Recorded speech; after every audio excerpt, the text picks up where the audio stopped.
قرآن پاک میں ہدایت کی 3 کیٹیگریز بتائی گئی ہیں، 3 درجے ہیں ہدایت کے۔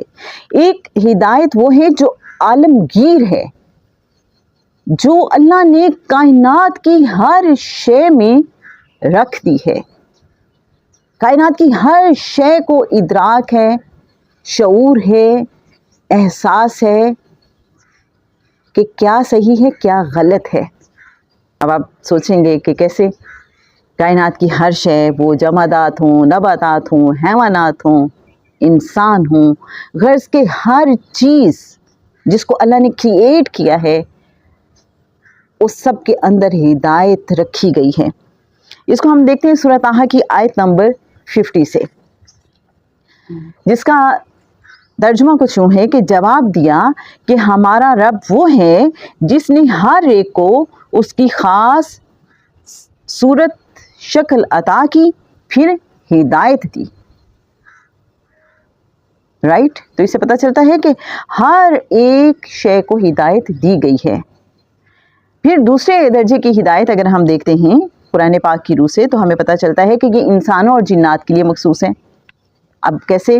کیونکہ انسانوں کو بھی اختیار دیا گیا ہے، شعور دیا گیا ہے، اور جنات کو بھی، انس و جن۔ آپ قرآن پاک میں دیکھیے کہ جگہ جگہ انس و جن کو مخاطب کیا گیا ہے، تو ان دونوں کے پاس اختیار ہے۔ اب یہ اپنے اس اختیار کو جس طرح سے استعمال کریں گے اس حوالے سے یہ اللہ کے حضور آنسریبل ہیں، اور اسی کی بیس پہ یہ اپنے لیے ہدایت، گمراہی، عزت، ذلت منتخب کر لیں گے۔ جس طرف کو جائیں گے اس طرف کی راہ انہیں دکھا دی جائے گی۔ اس کے لیے ہم دیکھتے ہیں سورہ الشمس کی آیات 7 to 10۔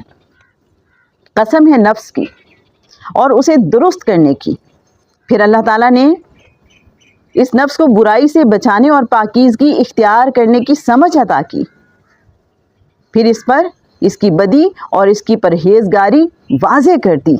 بے شک وہ کامیاب ہو گیا جس نے نفس کو پاکیزہ بنا لیا، اور نامراد ہوا وہ جس نے اس کو الوداع کہہ دیا۔ تو کیا پتہ چل رہا ہے؟ پتہ یہ چلتا ہے کہ اللہ نے ہر نفس کو یہ اختیار دیا ہے کہ وہ برائی سے بچ جائے یا پاکیزگی اختیار کر لے۔ تو جس نے پاکیزگی اختیار کر لی وہ کامیاب ہو گیا، اور جس نے پاکیزگی اختیار نہیں کی، اس کو الوداع کہہ دیا، اس سے جدا رہا، تو وہ نامراد ہو گیا۔